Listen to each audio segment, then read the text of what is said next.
नमस्कार and welcome to Curiously Education. दोस्तों, आज एक बहुत ही अच्छी खबर मैं आप सभी के साथ शेयर करना चाहूँगा एंड दैट इज़ कि हमारे देश को नए चीफ ऑफ डिफेंस स्टाफ मिल चुके हैं। हमारे देश के सेकंड सीडीएस के तौर पर अनिल चौहान साहब को सिलेक्ट किया गया है। अनिल चौहान साहब को आज से हम सीडीएस अनिल चौहान साहब के नाम से जानेंगे। उनका जन्म 18 मई 1961 को हुआ था। उनके बारे में और बात करें उससे पहले मैं आपको एक चीज़ बता दूं इस लेक्चर के बारे में। ये जो लेक्चर है it's going to be one of the most comprehensive discussion on CDS. खास करके हमारे जो नए सीडीएस हैं उसके बारे में हम बात करेंगे। उनकी एक प्रकार की छोटी बायोग्राफी हम देखेंगे। इसी के साथ साथ सीडीएस की रोल्स और रिस्पॉन्सिबिलिटीज़ को हम देखेंगे। फिर जो थिएटर ड्राइव हैं, थिएटराइजेशन जिसको कहते हैं, तो इसका क्या मतलब होता है इसको समझेंगे। डिपार्टमेंट ऑफ मिलिट्री अफेयर्स जो हैं इनकी रिस्पॉन्सिबिलिटीज़ के बारे में हम बात करने वाले हैं। चैलेंजेस क्या क्या है भारत के सामने ये देखेंगे। और हमारे सीडीएस साहब जो हैं तो उनकी एक्सपर्टीज़ किस एरिया में है, ये सारी चीज़ों के बारे में हम बात करने वाले हैं। That's why I said this is one of the most comprehensive discussion available on YouTube as far as CDS is concerned. 1981 में उनका कमिश्निंग हुआ 11th गोरखा राइफल में। ये 11th गोरखा राइफल्स जो हैं ये वही रेजिमेंट हैं जिसमें हमारे रावत साहब जो हैं उनका भी कमिश्निंग हुआ था।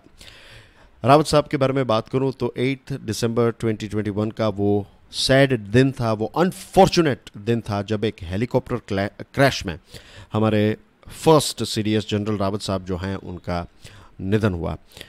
आपको एक और चीज़ याद दिलाना चाहूँगा कि जब 1 जनवरी 2020 की बात है, जब हमारे देश के पहले सीडीएस रावत साहब जो हैं उन्होंने जब सीडीएस का कार्यभार संभाला तो उस टाइम पर सरकार ने उनको 3 सालों का एक प्रकार से टाइम दिया था कि जनवरी 2023 तक जो थिएटराइजेशन ड्राइव है वो कंप्लीट कर देनी है। What is थिएटराइजेशन ड्राइव, इसके बारे में भी हम बात करेंगे। Don't worry about it at all. बहुत ही सिंपल है, बहुत ही सिंपल लैंग्वेज में हम बात करेंगे। लेकिन ये डेडलाइन जो है, ये 3 सालों का टाइम जो है वो दिया गया था, लेकिन फिर बाद में इसको रिवाइज किया गया और फिर अनफॉर्चुनेटली क्या हुआ कि ये एक हादसा हुआ और उसके बाद ये थिएटराइजेशन ड्राइव जो है वो नियरली बंद हो गई, वो नियरली स्टॉप हो गई। पिछले 9 महीनों से ये सीडीएस की पोस्ट जो है ये वेकेंट भी थी। हमारे नए सीडीएस अनिल चौहान साहब जो हैं, he has been military adviser to the national security council secretariat. सितंबर 2019 से उन्होंने ईस्टर्न आर्मी कमांडर की पोस्ट संभाली और मई 2021 में वो रिटायर हुए। He has also been director general of military operation. यहाँ पर बालाकोट के बारे में मैं आपसे अभी बात करूँगा। उससे पहले आप ये समझ लीजिए कि हमारे जो नए सीडीएस हैं उनके बारे में ये कहा जाता है he is an authority on border related matters. इसका मतलब ये है कि भारत के बॉर्डर इश्यूज़ को लेकर आज हमारे देश में जो हमारे सीडीएस अनिल चौहान साहब हैं उनके पास जो क्लैरिटी है, उनके पास जो अंडरस्टैंडिंग है, उनके पास जो एक्सपर्टीज़ है बॉर्डर इश्यूज़ को लेकर, शायद ही किसी और व्यक्ति के पास है। और इनकी स्ट्रेंथ है consensus building. Consensus building is one of the most important thing. Border issues को सॉल्व करने के लिए you have to build consensus. यानी कि अगर चाइना के साथ इश्यू चल रहा है तो आपको चाइना को परस्यूएड करना पड़ेगा, चाइना को मनाते हुए आपको बॉर्डर का इश्यू जो है वो सॉल्व करना पड़ेगा, उनको ऑन बोर्ड लाकर सॉल्व करना पड़ेगा। तो ये कंसेंसस बिल्डिंग जो है वो उनकी स्ट्रेंथ है, वो उनकी एक्सपर्टीज़ है। मैंने बालाकोट के बारे में आपको बताया ना कि 26 फरवरी 2019 की बात है जब इंडियन एयर फोर्स ने पाकिस्तान के बालाकोट पर एक प्री एम्प्टिव स्ट्राइक की थी। ये जो प्री एम्प्टिव स्ट्राइक हुई तो इस समय पर चौहान साहब जो हैं वो हमारे director general of military operation थे। He was the main leader जिन्होंने ये सारी चीज़ जो है उसको देखा था। सीडीएस की रिस्पॉन्सिबिलिटी की बात करें या फिर पोस्ट की बात करें तो सीडीएस की जो पोस्ट है ये हमारे देश की सबसे सीनियर मिलिट्री कमांडर की पोस्ट होती है और ऐसे समय पर उनको अपॉइंट किया गया है जब नंबर 1 ईस्टर्न लद्दाख में चाइना के साथ हमारा इश्यू चल रहा है और दूसरी जो हमारे देश की प्रायोरिटी है वो ये है कि हम हमारी आर्म्ड फोर्सेस को मॉडर्नाइज करें and that through with indigenisation. तो ये उनकी 2 बड़ी रिस्पॉन्सिबिलिटीज़ हैं। इसके अलावा भी रिस्पॉन्सिबिलिटीज़ हैं, will talk about it in a minute. उससे पहले मैं आपको एक और चीज़ इंटरेस्टिंग बता दूं कि सरकार ने कुछ रूल्स को अमेंड किया। आज से 4 महीने पहले 6 मई 2021 को भारत सरकार ने आर्मी, एयरफोर्स और नेवी के रूल्स जो हैं उसमें कुछ अमेंडमेंट किए। ये अमेंडमेंट इसलिए किए गए क्योंकि भारत सरकार को one of the best officer को CDS की पोस्ट पर बैठाना था। तो पहले ऐसा था कि रूल्स, जो पुराने रूल्स थे उसमें ऐसा था कि आपके पास लिमिटेड ऑप्शंस थे, लेकिन नए अमेंडमेंट की वजह से क्या हुआ कि जो एरिया है वो वाइड हो गया। एरिया इन द सेंस कि सरकार के पास सिलेक्शन का क्राइटेरिया जो है वो वाइड हो गया। और इसमें नए रूल में ये किया गया कि जो एक रिटायर्ड 3 स्टार ऑफिसर हैं जिनकी एज 62 से कम है, उनको भी इस टॉप पोस्ट के लिए एलिजिबल माना जाएगा। ये भी कहा जाता है मिलिट्री सर्कल्स में कि जब ये 6 जून 2021 को ये रूल्स अमेंड किए गए, तभी से हमारे अनिल चौहान साहब जो हैं उनका नाम टॉप पर था। जो लिस्ट बनाया गया तो उसमें टॉप पर उनका ही नाम आ रहा था और फाइनली उनका ही सिलेक्शन जो है वो CDS की पोस्ट के लिए किया गया। तो this is the reason why government amended this army, navy and air force rules. अब बात करते हैं रोल्स एंड रिस्पॉन्सिबिलिटीज़ की। मैंने 2 चीज़ तो आपको ऑलरेडी बता दी। एक तो चाइना वाला इश्यू जो है, एक आर्मी को मॉडर्नाइज करना है। Number 3 and again one of the most important role of CDS is theatrisation drive. Theatrisation drive जो है, पहले तो ये समझ लेते हैं कि थिएटर क्या होता है। थिएटर, ये जो फिल्म देखने के लिए जाते हैं, ऐसे थिएटर्स क्रिएट करना, इसको थिएटर नहीं कहते हैं।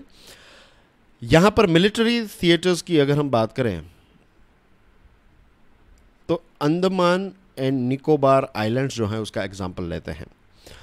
जनरली क्या होता है कि आर्मी के जो चीफ होते हैं वो आर्मी की चीज़ों को देखते हैं, राइट। नेवी के हेड जो होते हैं वो नेवी को देखते हैं और एयरफोर्स के जो चीफ होते हैं वो एयरफोर्स को देखते हैं। लेकिन Andaman and Nicobar, let's say example के तौर पर, अगर यहाँ पर एक थिएटर क्रिएट किया जाता है तो यहाँ पर आर्मी, नेवी और एयरफोर्स, ये तीनों को डिप्लॉय किया जाएगा यहाँ पर, राइट। अब आप सोचिए कि कोई अगर हमें फ्यूचर के वॉर को लेकर या फिर कोई मिलिट्री ऑपरेशन को लेकर कुछ प्लानिंग करनी है, कुछ एग्जीक्यूशन करना है, तो आर्मी अपनी तरह से लड़ेगी, नेवी अपनी तरह से। तो मकसद हमारा एक है, लक्ष्य एक है, और 3 अलग अलग बॉसेस जो हैं वो हमारी आर्म्ड फोर्सेस जो हैं उनको हैंडल करेंगे। तो इससे सिंक्रोनाइजेशन जो है वो नहीं होगा। लेकिन जब एक थिएटर क्रिएट किया जाता है तो आर्मी, नेवी और एयरफोर्स जो हैं, ये तीनों को एक थिएटर में जब कन्वर्ट किया जाता है तो इसका हेड जो है वो, इसका जो चार्ज है वो किसी एक पर्टिकुलर व्यक्ति को दिया जाता है, ताकि आर्मी, नेवी और एयरफोर्स जो हैं ये सिंक्रोनाइजेशन में काम कर सकें। और सिंक्रोनाइजेशन से सिनर्जी क्रिएट करने की बात है। सिनर्जी का मतलब क्या होता है? सिनर्जी का मतलब ये है कि 1 + 1 + 1 जनरली होता है, मैथ्स के वर्ल्ड में ये 3 होता है। लेकिन जब हमारे 1 आर्मी है, 1 एयरफोर्स है, 1 नेवी है, जब हम इनको सिंक्रोनाइज करें तो what result we want is 4। आप सोच रहे होंगे कि ये किस प्रकार का मैथ्स प्रशांत मामनी सर आज हमें सिखा रहे हैं। सिंक्रोनाइजेशन का मतलब ये होता है कि जब 2 से ज़्यादा यूनिट्स या फिर 2 से ज़्यादा लोग या फिर 2 से ज़्यादा कंपनीज जब मिलती हैं तो उनकी एनर्जी, उनका जो आउटपुट है, उनका जो रिज़ल्ट है वो नॉर्मल रिजल्ट से कई गुना ज़्यादा हो जाता है। तो यहाँ पर 3 की जगह पर 4 क्रिएट होगा। आई होप आपको समझ में आ गया होगा कि what I am trying to tell you here when I say synergy. तो थिएटराइजेशन ड्राइव जो है इसमें यह है कि फ्यूचर के वॉर्स और ऑपरेशंस को ध्यान में रखते हुए हमारे मिलिट्री के जो रिसोर्सेज हैं उनका हम बेस्ट यूटिलाइजेशन कर सकें। इसी के साथ साथ हमारी ट्राई सर्विस जो हैं इनके बीच में एक सिनर्जी हम क्रिएट कर सके। टोटल हमारे देश में ऐसे 4 थिएटर्स बनाने की बात है। 2 जो होंगे वो लैंड सेंट्रिंग होंगे, वो ज़मीन पर होंगे। एक जो है वो एयर डिफेंस कमांड होगा और एक जो है ये नेवल कमांड होगा या फिर मैरीटाइम थिएटर जो है वो क्रिएट किया जाएगा। करंट सिचुएशन ये है कि हमारे देश में 17 सिंगल सर्विस कमांड्स हैं जो हमारे देश के अलग अलग कोनों में फैले हुए हैं। तो इसमें आर्मी के टोटल 7 कमांड हैं, एयरफोर्स के 7 कमांड हैं और नेवी के 3 कमांड्स हैं। तो इनका टोटल अगर आप करेंगे तो इट विल कम टू 17। तो ये 17 अलग अलग जगहों पर हमारे रिसोर्सेज जो हैं वो स्प्रेड हैं, तो उनको सिंक करके हमें 4 थिएटर्स में कन्वर्ट करना है, ये इंटीग्रेट करना है, ये एक बड़ा लक्ष्य है और ये बड़ी रिस्पॉन्सिबिलिटी जो है वो हमारे CDS के कंधों पर है। डिफेंस मिनिस्ट्री ने ये कहा है कि CDS shall also function as secretary department of military affairs with effect from the date of his exemption of charge and until further orders.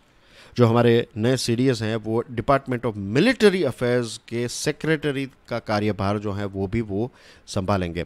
रही बात डिपार्टमेंट ऑफ मिलिट्री अफेयर्स की, तो इनकी कुछ रिस्पॉन्सिबिलिटीज़ हैं, इसके बारे में हम बाद में चर्चा करेंगे, इसी लेक्चर में करने वाले हैं लेकिन थोड़ी देर के बाद।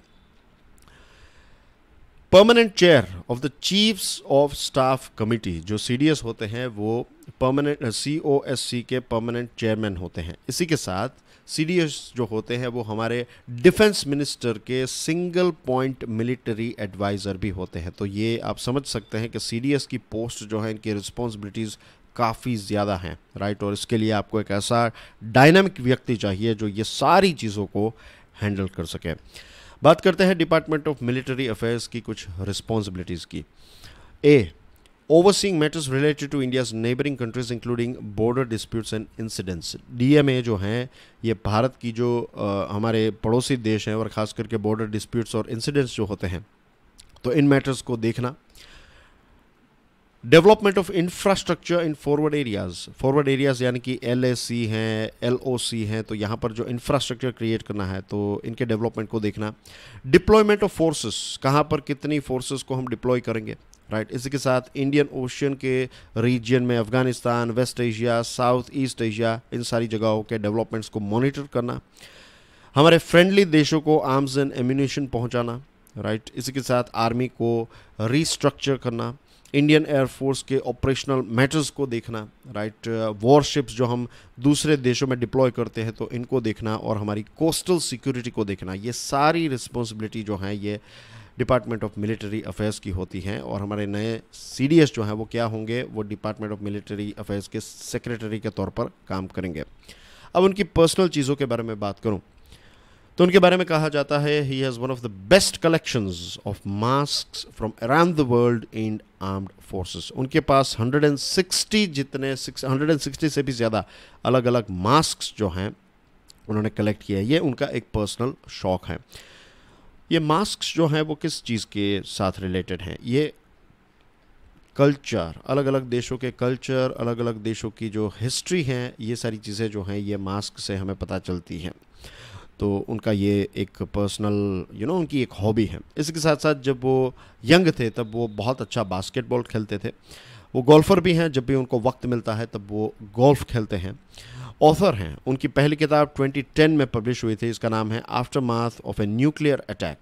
और उनकी एक दूसरी किताब जो है वो अभी पब्लिश हुई है, military geography of India's northern borders.